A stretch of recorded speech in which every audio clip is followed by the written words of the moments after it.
it was really challenging. I met Liz and her daughter Molly, and we got to do some prep together, and she provided me with a lot of information and photo albums and love letters that were handwritten by Ted just for research. And so for me, I got to really speak to her and hear what it is that she wanted me to use in the movie and what it was that she wanted me to keep secret just for the two of us to know. But that was a huge gift to be given as an actor and also just as a woman in that situation to hear that from her. Carefully. You have to be careful for your own emotions, for your own safety. This is a movie that I didn't go too method on. I was able to compartmentalize both myself and leave him on set in the jail cell most days. And you were at the Spurs game yesterday.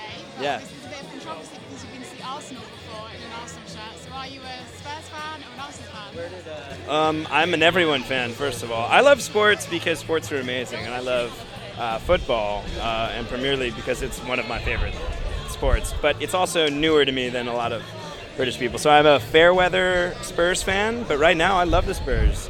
I got to meet Dele Alli yesterday, and I got to meet his family and be in the box with some of the best football players of all time. It was a dream come true. If I passed that up, I don't know how you would call me a smart American or Brit. Like, it's just, sorry. Are they going to win the league? Huh? Are they going to win the league? I hope so. They're banged up. But we'll see. Who knows? Well, who knows? I love the game, and let's go. More football. Love you guys. All right, these guys right here together. One question, please. Hi. Basically, when I was watching the film, I was actually convinced a few times that, he was actually innocent, and I had to slap myself to come out of it. How well did you really get to know Ted, and what did you think of him? Ooh.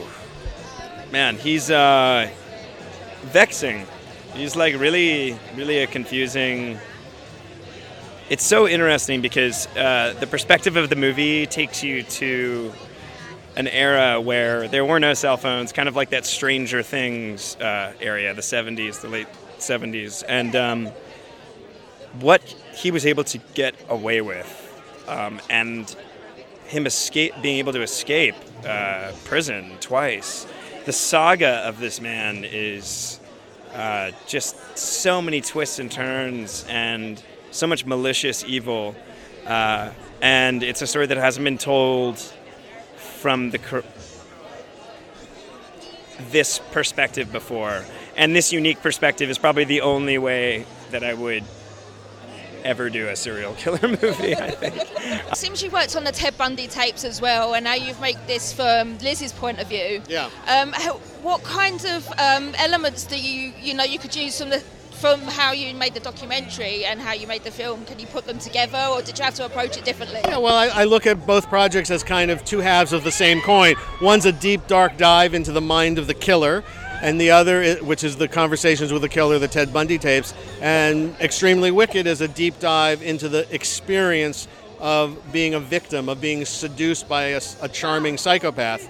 And so there are certain elements that are common, same story beats on a certain level, but one goes much more into the emotional experience of this movie of what it's like to be deceived. And that's why I thought I could do both things at the same time. And quickly, you're making the Colonel as well on Elvis Presley's manager. Because he was Dutch born, are you looking for a Dutch actor, or? We haven't figured out what we're doing there yet. It's a little premature, but maybe. We'll see. Right, but good question. Thank you. Ladies and gentlemen, you're watching Hey You Guys! Hey You Guys, huh? Hey, you guys. Is that from the Goonies? It is indeed, yeah. Nice.